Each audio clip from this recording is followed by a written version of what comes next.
지난 한 주간 감사 많이 하셨습니까? 아멘. 찬양 많이 하셨습니까? 아멘. 말씀 묵상 많이 하셨습니까? 아멘. 네, 우리가 살아가면서 바쁜 시간 가운데에 우리가 놓치지 말아야 될 것은 감사합니다. 이거죠. 하나님께 감사, 가족에게 감사, 서로가 서로에게 감사. 그래서 우리가 하나님 앞에 감사할 때, 기도할 때 맨 먼저 뭘 합니까? 하나님 아버지 감사. 네, 다 그러시더라고요. 다 기도하실 때에 하나님 아버지 감사합니다. 따라하겠습니다. 하나님 아버지 하나님 아버지 감사합니다. 감사합니다. 지난 반년을 지켜주신 것을 감사합니다. 감사합니다. 요즘 이렇게 뉴스를 보면 얼마나 악질한 일이 있습니까?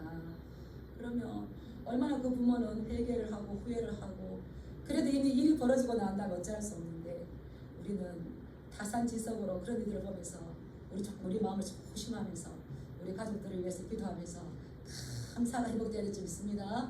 네, 그래서 바울은 디모데에 그랬어요. 말세에 고통하는 때가 따르리니 부모를 거역하며 감사하지 않아. 네, 감사가 없고 부모를 거역하는 사랑이 없는 이가 이것이 고통이 되라는 거죠. 이런 것이 점점 많아지면 말세가 됐다. 주님 오실 때가 되었다. 그래서 너희는 깨어있으라 이렇게 되는 거죠.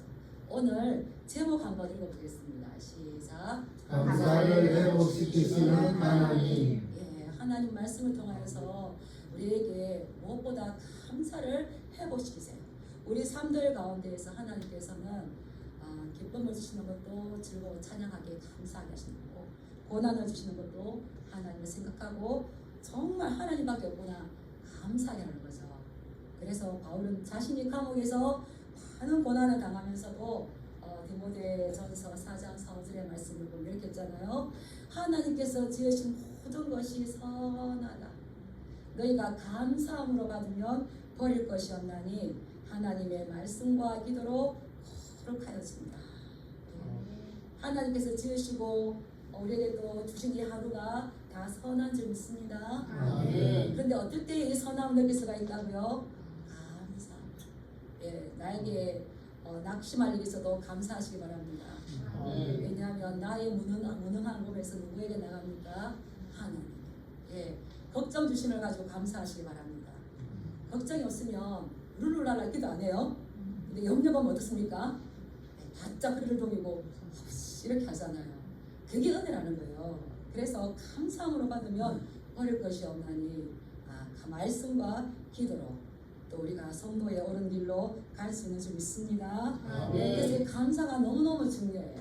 그래서 어떤 분이 이렇게 이야기하잖아요. 너무 어렵고 정신적으로 힘들 때에 감사 노트를 기록하십시오. 들어보셨죠? 네, 한번 기록해 보시기 바랍니다. 하루가 촉촉하여지고 풍성하였습니다. 하루를 마치기 전에 부모님에게 감사했던 거, 자녀에게 감사했던 거, 부부에게 감사했던 거 생각 안 하고 자는 거하고 하루를 마무리하면서 감사에 기록은 못하지만 핸드폰에 하나 더 있을 때 기록하고 하는 거하고 특히 마음에 기록하는 거하고 어떨까요? 따라하겠습니다. 자음이 다르다. 네, 사랑하는 자에게 주시는 그 자음이 다른데 우리가 하나님 앞에 그 감사함을 가지고 자꾸자꾸 하나님 앞에 감사의 찬양 많이 올려드리시길 축복합니다. 네, 오늘 제가 한 왕을 소개할 건데요. 이 왕은 자기가 만난 하나님을 너무 감사해서 지극히 높으신 하나님을 감사하고 찬양하고 그분을 경배했는데 이제 자기 혼자 지극히 높으신 하나님께 감사하고 찬양하고 경배한 것들을 넘어서 온 나라 민족 백성들에게 편지를 써요. 조서를 써요. 그리고 너희들도 그 지극히 높으신 하나님을 하나님께 감사하고 그분을 찬양하고 그분을 믿으라고 이제 명령을 내리는 겁니다. 그런데 이 왕은 하나님의 나라의 백성의 왕이 아니었어요. 이방 땅의 백성의 왕이었어요. 그 왕의 이름이 우리가 한번 따라해 보실까요? 느부갓네살. 네, 이 왕은 어마어마하고 어마무시한 왕이에요. 느부갓네살 왕이 예루살렘을 폭격했고요. 예루살렘 성전을 불태워버렸고요. 예루살렘 성벽을 무너뜨려 버렸어요. 엄청난 힘을 가지고 있고 어마무시하게 두려운 세상 권력을 다 가진 그러한 왕이었습니다. 그런데 이 왕이 뭐라 한다고요? 우리 잠깐 넘어가가지고 4장 1절 2절 말씀 한번 읽어보겠습니다. 4장 1절 2절 네, 앞으로 가서 시작. 느부갓네살 왕은 천하에 거주하는 모든 백성들과 나라들과 각 언어를 말하는 자들에게 조서를 내리노라. 원하노니 너희에게 큰 평강이 있을지어다. 지극히 높으신 하나님이 내게 하신 이적과 놀라운 일을 내가 알게 하기를 즐겨하노라. 내가 온 천하를 다스리는 느부갓네살 왕이 모든 나라와 백성들과 모든 언어를 말하는 자들에게 조서를 내리노라. 왕의 조서를 내리는데 지극히 높으신 하나님이 나에게 행하신 이적과 놀라운 일을 내가 너희들에게 알게 하는 것을 즐겨하노라. 기뻐하노라. 그 하나님은 누구냐면 참으로 크신 분이시고 그의 이적이 참으로 크신 분이시고 참으로 능하신 분이시고 놀라운 일을 행하시는 분이신데 그의 나라는 영원한 나라요 그의 통치는 대대에 이르리로다. 느부갓네살 이 왕 이름이 이제 우리가 익숙하지 않아요. 그래서 우리가 어릴 때에 이제 성경 퀴즈 할 때에 넌센스 퀴즈로 냅니다. 성경에서 가장 나이가 어린 왕 이름은 누굴까요? 느부갓네살. 예, 그러면 조금 미역이가 나요. 우리 어르신들, 아 뭐요? 느부갓네살. 갓네살. 그래서 이 자기가 왕이고 그 권세가 정말 모든 나라를 통치할 바벨론 거대한 제국이었잖아요. 그런데 내가 인간의 왕, 나의 나라가 영원한 것이 아니라 하나님이 통치하시는 그 나라가 영원하며 그 나라가 대대로 영원 전부터 영원 후까지 대대 이르는 그런 왕이다. 그러한 나라다. 그러한 하나님이 참으로 크고 놀라운 분이시더라고. 이스라엘 왕이 이거를 시인을 할까요? 이방 땅의 왕이 이것을 지금 놀랍게 증거하고 있을까요? 이방 땅의 왕이 지금 간접하고 있다는 사실을 놀랍게 생각하시기 바랍니다. 우리 하나님은 물이 바다 덮음같이 여호와를 아는 지식이 온 세상에 가득하기를 원하시죠. 근데 이스라엘 백성 어떻습니까? 선민들 속에 빠져서 우리 또한 어떻습니까? 오늘날 나의 하나님으로 너무 만족하는데 하나님은 자기의 영광을 사람들이 말하지 않아도 스스로 나가서 행하시는 분이 우리 하나님이세요. 그런데 이 하나님이 이제 느부갓네살을 만나 주신 거죠. 아마 느부갓네살은 자기가 최고로 생각했을 거예요. 그런데 느부갓네살 왕을 하나님께서 꿈으로 만나 주셨을 뿐만 아니라 꿈으로 만나 주셨다는 것은 한번 경고를 하신 거예요. 하나님 여기 그랬잖아요. 욥기서에서 그랬잖아요. 욥기서에 하나님께서 한 번 말씀하시고 두 번 말씀하시고 꿈으로 말씀하시고 환상으로 말씀하주세요. 느부갓네살 왕도 그가 큰 일을 당하기 전에 하나님께서 꿈으로 말씀해 주셨어요. 그랬는데 그리고 다니엘을 통해서 말씀해 주셨어요. 왜 말씀해 주셨느냐? 우리 4장 17절 한번 가서 읽어보겠습니다. 4장 17절 읽겠습니다. 시작. 이는 순찰 자들의 명령대로요 거룩한 자들의 말대로니 지극히 높으신 이가 사람의 나라를 다스리시며 자기의 뜻대로 그것을 누구에게든지 주시며 또 지극히 천한 자를 그 위에 세우시는지를 사람들이 알게 하려 함이라 하였느니라. 이 느부갓네살 왕이 한 꿈을 꾸었는데 그 꿈을 자꾸 생각하는 거예요. 앉아있을 때도 생각나게 하고 잠을 자려고 해도 그 생각이 나서 이 꿈 생각 때문에 이 꿈으로 보는 환상 때문에 너무 번민스러워요. 공포, 두려움이 있을 정도로 번민스러워요. 그랬는데 한 순찰자가 천사가 하나님의 대리자죠.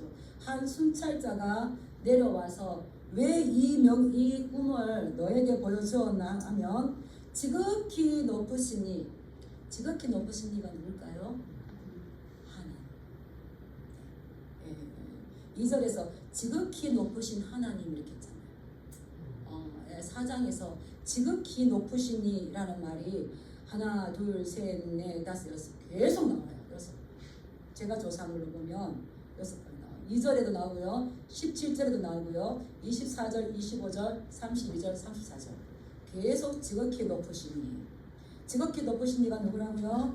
하나님께서 사람의 나라를 왕이 다스리는 것이 아니라 지극히 높으신님께서 사람의 나라를 다스리신다는 거예요.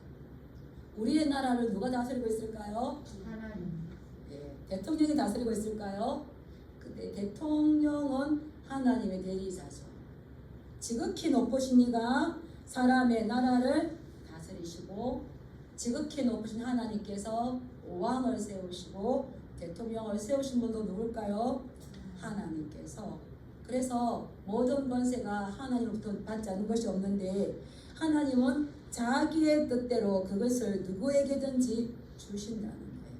그래서 느부갓네살 왕이 된 것도 자기가 전쟁에 이기고 멋진 성들을 건축하고 많은 백성을 모았기 때문이 아니라 그러할 수 있도록 하나님께서 그에게 권세를 주시는데 하나님은 자기의 뜻대로 사람 누구에게나 그러한 권세를 주시는데 지극히 천한 자도 위에 세우시는 분이 하나님이시라는 걸 깨닫게 하시는 거죠.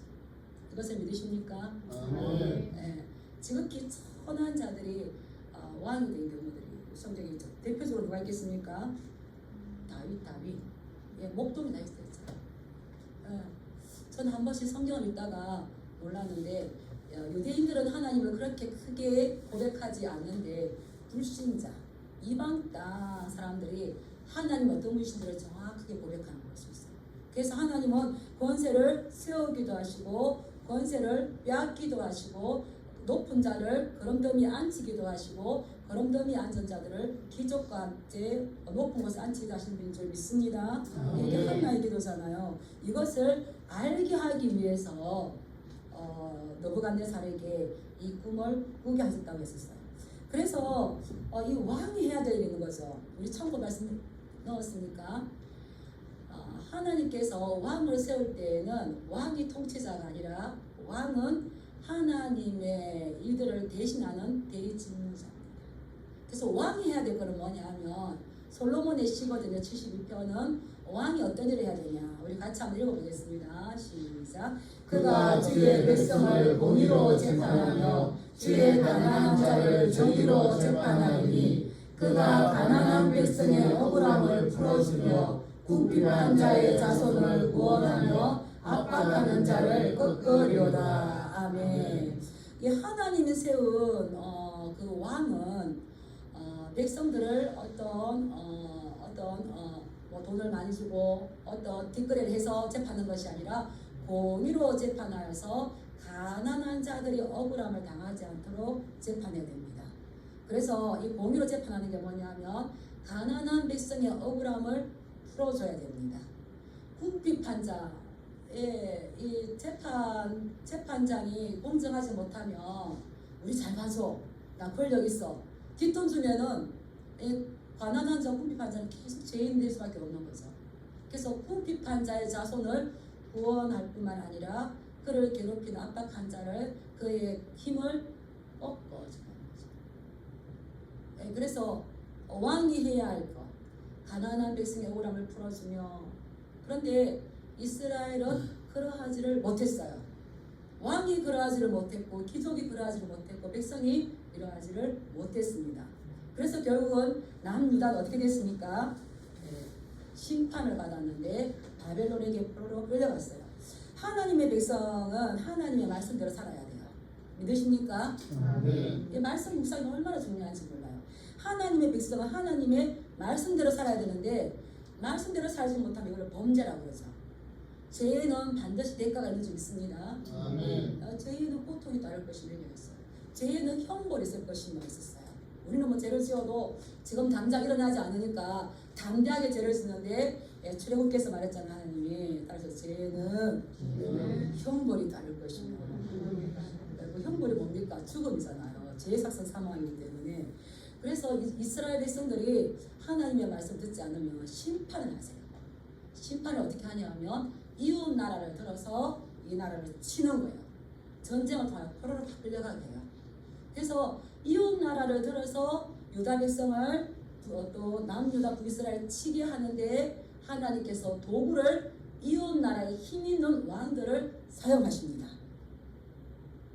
이해가십니까? 네, 살짝 이해하셔야 됩니다. 뭐 내가 잘못했다고 어떤 명당이 가겠지만 그래서 우리나라 조심해야 되죠.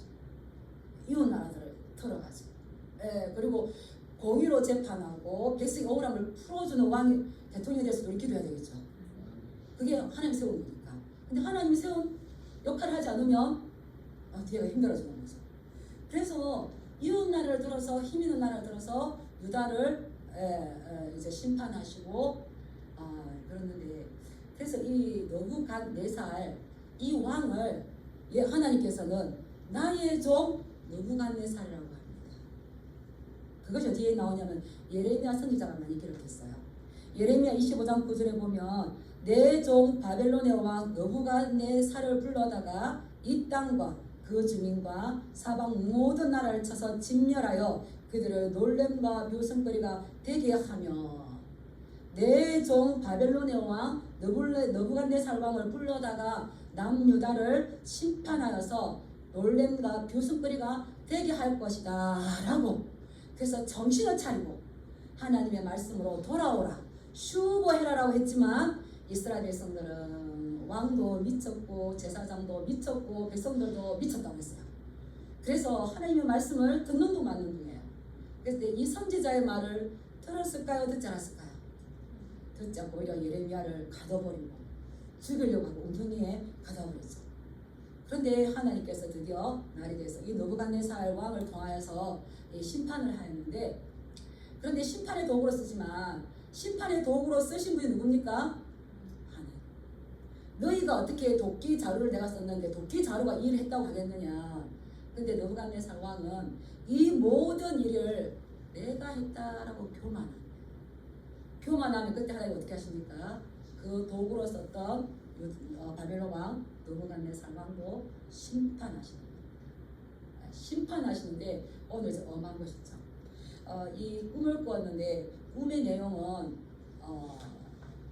이 꿈을 꾸었어요. 왕에게 준 하나님이 왕에게 준 꿈은 굉장히 의미가 있죠.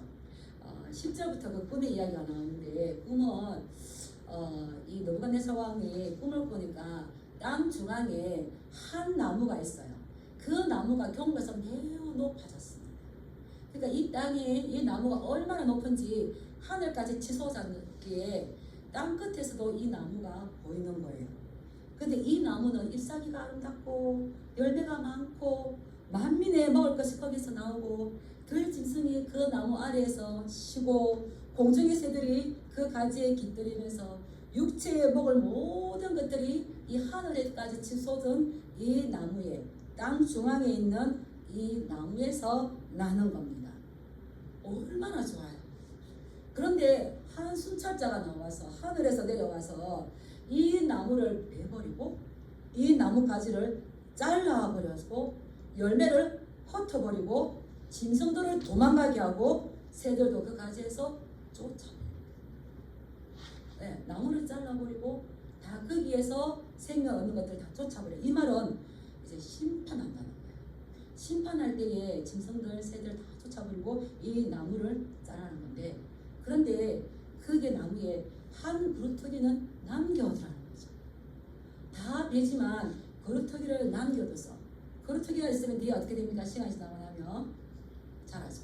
우리도 저기 나무가 죽어서 뱉는 건데 뭐가 나옵니까? 지금 싹이 나고 있어요. 그래서 새롭게 출발한다는 소망이 있는 거죠. 나무는 되지만 이걸 그루터기는 남겨놓는데 7대가 지나면 다시 회복될 거다. 그런데 그 나무 거루터기를 놔두는데 이 거루터기는 풀 가운데 둘 건데 하늘의 이슬에 젖고 짐승과 더불어서 같이 살 것인데 그 마음이 변하여서 사람의 마음 같지 않고 짐승의 마음을 받아서 7대를 살아갈 거다. 이렇게 하는 거예요. 여기 핵심 뭐냐면 이것이 사람이 뭐 같아요? 사람의 마음을 이게 바꿔가지고 짐승의 마음을 받아서 짐승처럼 살 것이래요. 이 말을, 이 꿈을, 이 환상을 느부갓네살이 꿈에서 봤습니다. 해석이 되지 않는 거예요. 그래서 마술사도 부르고 주술사도 부르고 점쟁이를 불러서 이 꿈을 해석하라는데 해석을 못합니다. 결국은 누굴 부릅니까? 하나님의 영을 가진 다니엘을 부르죠. 그래서 다니엘에게 말합니다. 내가 지금 이러이러한 꿈을 꾸었는데 이 지혜자들이라고 하는데 나에게 꿈을 해석하지 못했는데 너 속에는 신들의 영이 하나님의 영이 있기 때문에 이것을 확실하게 풀어줄 거라고 생각한다. 그래서 이 꿈을 꾸었는데 해석하지 못하는데 얼마나 꿈을 꿨지만 그 해몽이 중요합니까?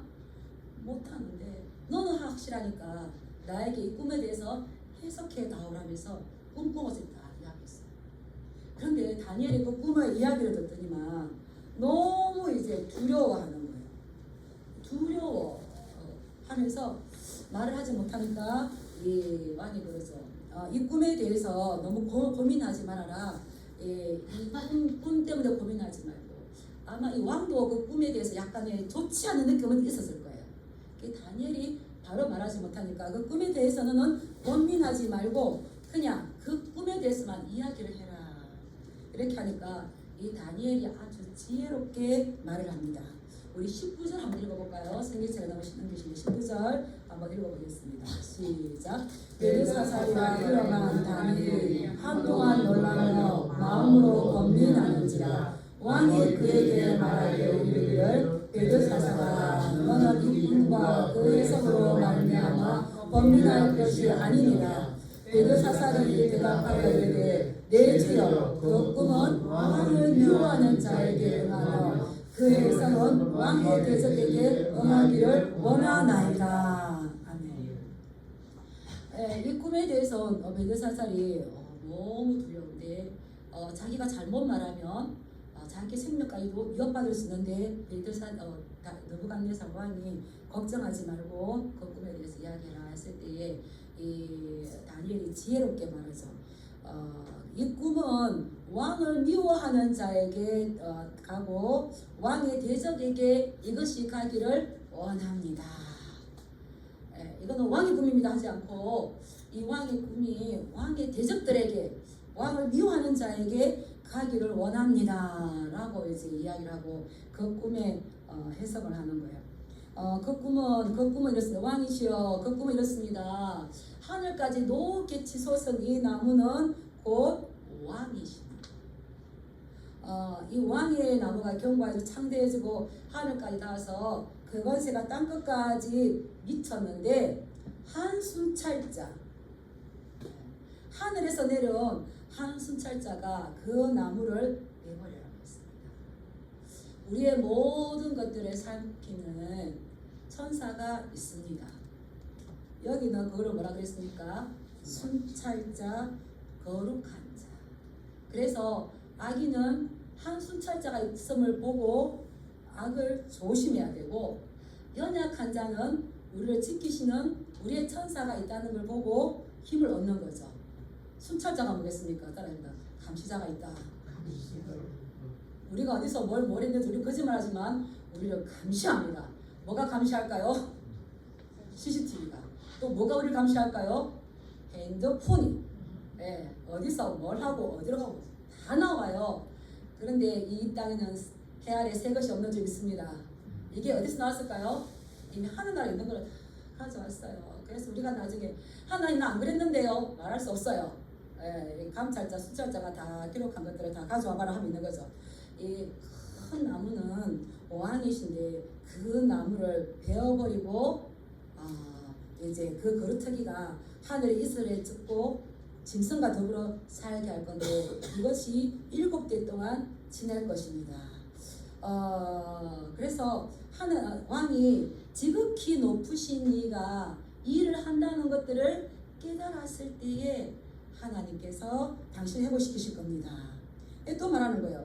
25절에 보면 그때에 지극히 높으신 이가 사람의 나라를 다스리시며 자기의 뜻대로 그것을 누구에게든지 주시는 줄을 그때에 알면 알고 깨달을 때에 왕의 나라가 견고하게 회복될 것입니다. 회복될 걸 약속되었어요. 그런데 중간에 뭐가 있습니까? 왕은 사람의 마음이 아니라 짐승의 마음을 받아서 짐승처럼 살게 될 겁니다. 놀라운 거죠. 놀라운 거죠. 그래서 처방전을 줘요. 이 다니엘이 뭐라고 주는지 한번 보겠습니다. 27절 시작. 그런즉 왕이여 내가 아뢰는 것을 받으시고 공의를 행함으로 죄를 사하고 가난한 자를 긍휼히 여김으로 죄악을 사하소서. 그리하시면 왕의 평안함이 혹시 장관이리라 하니라. 분명히 이것은 왕에게 미칠 것입니다. 분명히 이것은 지극히 높으신 이가 명령하셨기 때문에 왕에게 반드시 쫓겨나서 짐승처럼 살아가는 이 일들은 반드시 왕에게 어떻게 할 거다? 일어날 것입니다. 그러니 왕이요 정신을 차리고 제가 아뢰는 것을 기쁘게 받아들이십시오. 지금 당장 선을 행하시기 바랍니다. 공의를 행하셔서 죄를 벗어나시기 바랍니다. 그 공의를 행하는 게 뭐냐면 가난한 자를 긍휼히 여기는 거죠. 왕이 억압받는 자를 불쌍히 여겨야 될 거죠. 가난한 자를 긍휼히 여기심으로 죄악을 사하면 당신의 나라가 혹시 계속 장구하게 갈지 모릅니다. 지금 이게 공의를 행하라고 이야기하는 거예요. 우리 하나님은 선지자를 통하여서 말씀하지 않으신 것은 결코 이루심이 없는 줄 믿습니다. 아멘. 아모스 선지자가 그랬잖아요. 주 여호와께서 행하실 일들을 어느 날 갑자기 하는 것이 아니라 선지자를 통하여서 말씀하지 않고는 결코 이루지 않습니다. 그래서 우리는 선지자의 말을 잘 들어야 됩니다. 오늘의 선지자는 누굴까요? 이 말씀이죠. 말씀.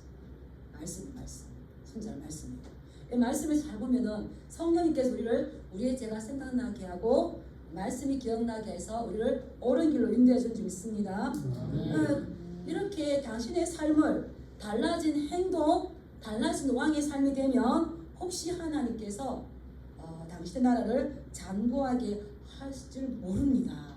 이렇게 처방전을 줬는데 느부갓네살 왕이 이것을 지켰을까요?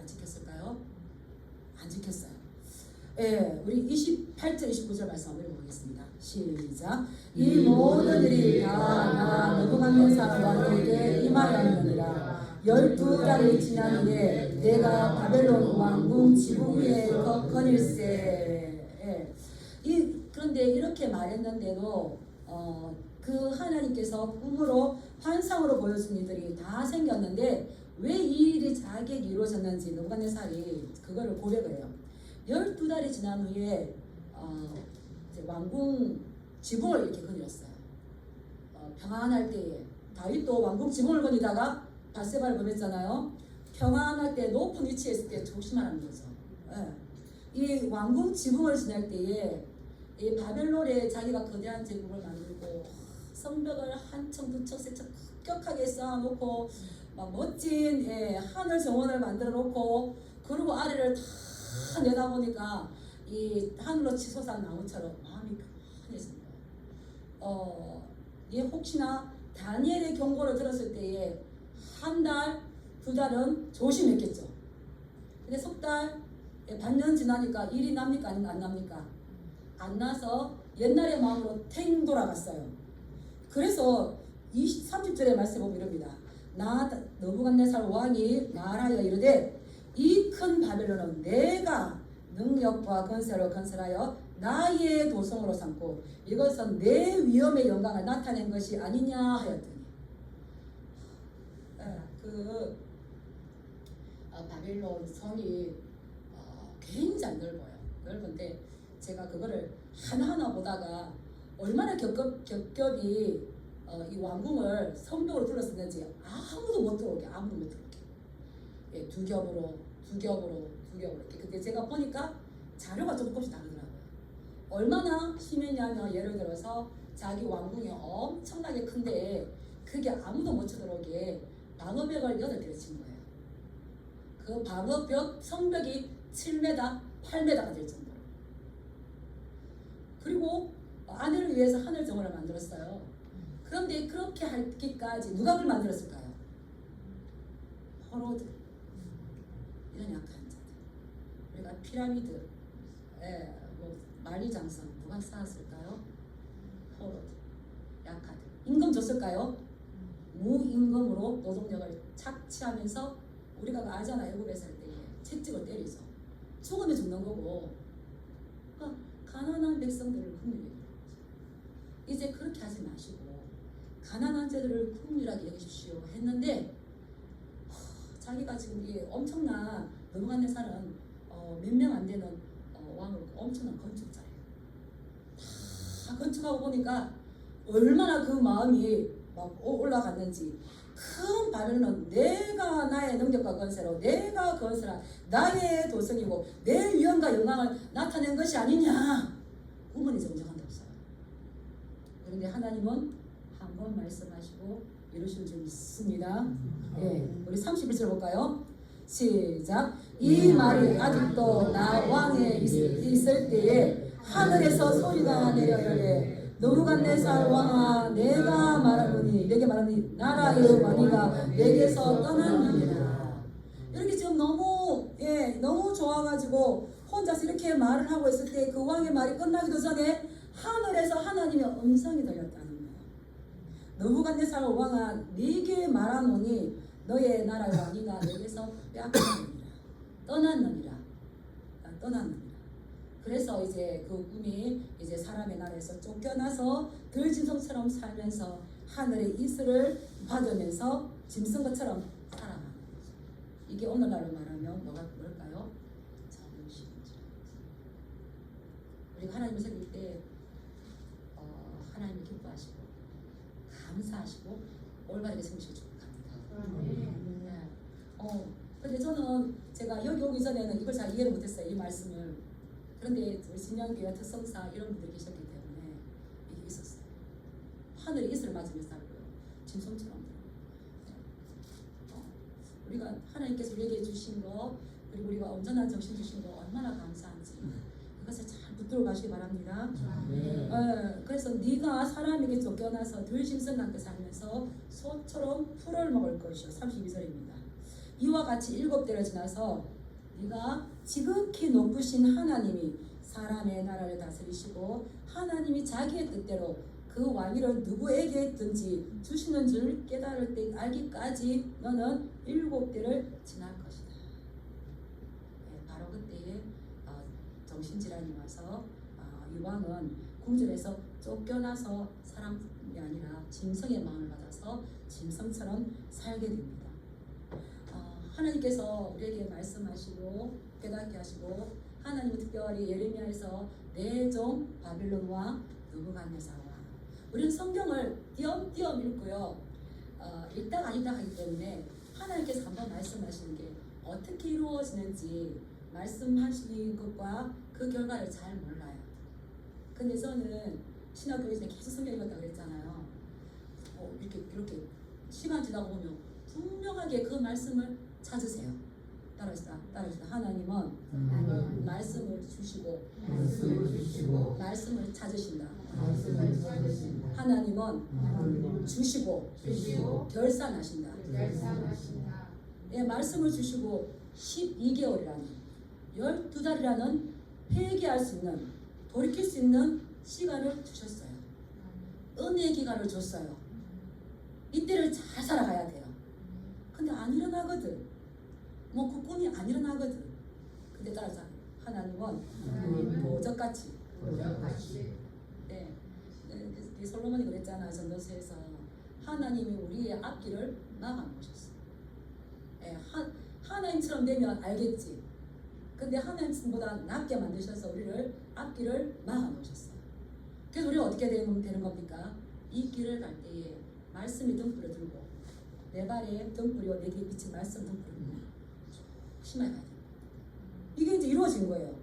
우리 33절 읽어볼까요? 시작. 바로 그때 이 일이 나 느부갓네살에게 응함으로 내가 사람에게서 쫓겨나서 소처럼 풀을 먹으며 몸이 하늘 이슬에 젖고 머리털이 독수리털과 같이 자랐고 손톱은 새 발톱과 같이 되었더라.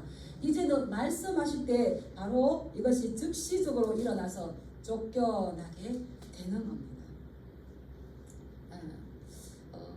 이게 이제 하나님의 심판이죠. 느부갓네살 왕은 하나님에 대해서 알았을까요? 몰랐을까요? 우리가 다니엘서를 읽었지만 2장에서 그 꿈의 해석하신 거 보고 3장에 사드락 메삭 아벳느고가 풀무불에 들어가는 거 보고 이 느부갓네살은 하나님이 어떤 분인지 알았습니다. 이해가십니까? 그래서 알고도 행치 않는다. 예수님 말씀하셨잖아요. 알고 행치 않는 자는 더 많이 맞을 것이다. 이게 이제 다니엘이 느부갓네살 왕에게는 이게 행동을 고치십시오 했지만 5장 20절 한번 볼게요. 5장 20절. 그 아들이 이제 더 교만하게 납니다. 벨사살 왕의 그 아들 벨사살. 그때 정확하게 말합니다. 5장 20절 한번 읽어볼까요? 시작. 그가 마음이 높아지며 뜻이 완악하여 교만을 행함으로 그의 왕위가 폐한바되며 그의 영광을 빼앗기고. 이 그가 느부갓네살 왕이에요. 그가 마음이 높아지며 뜻을 완악하게 해서 공의를 행하십시오 해도 기간을 주고 은혜로운 회개 기간을 주고 회개하지 않았어요. 그 교만을 이게 교만인 거죠. 행함으로 그의 행위가 폐한 바 되며 그의 영광을 빼앗겼는데 22절 읽어보겠습니다. 5장 22절 시작. 벨사살이여 왕은 그의 아들이 되어서 이것을 다 알고도 아직도 마음을 낮추지 아니하고 도리어 자신을 하늘의 주제보다 높이며. 그의 아들 벨사살 왕은 이것을 알았을까요? 몰랐을까요? 아버지의 그런 비참하게 되어서 다시 해볼 때는 알았을까요? 몰랐을까요? 그래서 다니엘이 정확하게 말하죠. 벨사살 왕이요, 왕은 그의 아들이 되어서 이것을 알고도 마음을 낮추지 아니하고 자신을 하나님보다 높여서 예루살렘 성전에서 가져온 그 그릇에다가 술을 따라 마시면서 하나님 조롱하면서 사람이 만든 우상을 기뻐하는 그 범죄를 저질렀을 때예요. 그래서 이 벨사살은 그날 밤에 그냥 그 나라가 그럴 때에 이 느부갓네살 왕이 아무도 못 쳐들어오게 첩첩으로 성벽을 쌓았는데 정작 자신이 짐승처럼 정신질환이 와서 자기가 무너질 거라고 생각이라도 했을까요? 하나님께서 우리의 마음을 붙잡아주실 때 감사하실 줄 모릅니다. 그렇게 근데 하나님이 이 느부갓네살 왕을 버리지 않으셨어요. 그루터기로 남아돌았잖아요. 그 그루터기를 남겨두어서 이제 회복이 옵니다. 우리 34절 한번 읽어볼게요. 4장 34절입니다. 시작. 그 기한이 참에 나 느부갓네살이 하늘을 우러러보았더니 내 총명이 다시 내게로 돌아온지라. 이에 내가 지극히 높으신 이에게 감사하며 영생하신 이를 찬양하고 경배하여 나니 그 권세는 영원한 권세요 그 나라는 대대에 이르리로다. 아멘. 하늘을 우러봤다는 거예요. 그때에 내가 왕이고 내가 세상을 다스리는 것이 아니라 나의 통치가 영원한 것이 아니라 나보다 더 높은 왕이신 분, 지극히 높으신 하늘에 하나님이 계시구나. 하나님을 보면서 이거를 깨달으며 그 앞에 항복하고 복종하고 굴복했다는 거예요. 땅을 바라보면서 가장 높은 자로 살아갈 때에 그 교만함을 내려놓고 하늘을 우러볼 때에 하나님께서 그에게 다시 총명하고 이성이 돌아가고 그 생각이 정신이 돌아오게 했을 때에 이에 내가 느부갓네살이 결국 한 것이 지극히 높으신 이에게 뭐 했다고요? 감사. 지극히 높으신 이에게 감사하며. 사람은 잠시 왔다 가는 안개 같아서 왔다 가지만 하나님은 영생하시는 분이셔서 감사하고 찬양하고 감사가 넘칠 때 찬양이 나오는 줄 믿습니다. 네, 찬양하면 감사가 넘칠 줄 믿습니다. 결국은 그가 다른 걸로 돌아가는 것이 아니라 이에 내가 지극히 높으신 이에게 감사하며 영생하신 이를 하나님을 찬양하며 하나님을 경배하였는데 나와 하나님은 잽도 안 되더라. 우리는 인생이 이 영원의 시간 없는 경전 같은데 하나님의 권세는 영원한 권세고 하나님의 나라는 영원하다는 것을 깨달았을 때에 그리고 하나님이 이 땅의 나라를 자기의 뜻대로 왕위를 주시기도 하고 빼앗기도 하는데 나를 대제국을 이루게 만드시고 나에게 힘을 주신 분이 누구다? 오늘날 우리 이렇게 살게 하신 분이 누구시다? 네, 우리 집안은 나 때문에 살아. 아니에요. 너만 잘하면 돼가 아니고 이 권위와 이 위치와 이것을 누가 주셨다고요? 그래서 감사하시고 감사할 때에 하나님께서 회복시키셨어요. 우리 36절 한번 또 읽어보겠습니다. 시작. 그때에 내 총명이 내게로 돌아왔고 또 내 나라의 영광에 대하여 내 위엄과 강명이 내게로 돌아왔고 또 나의 모사들과 간원들이 내게 찾아오니 내가 내 나라에서 다시 새로움을 받고 또 지극한 위세가 내게 더하였느니라. 하나님을 보면서 하나님이 뜻대로 하시는 줄을 내가 다 깨달았고 하나님 이거 뭡니까? 라고 말할 수 있는 사람은 아무도 없어요. 오직 하나님께 하시는 건 옳습니다. 따라서 하나님 하신 일은 모든 것이 옳습니다.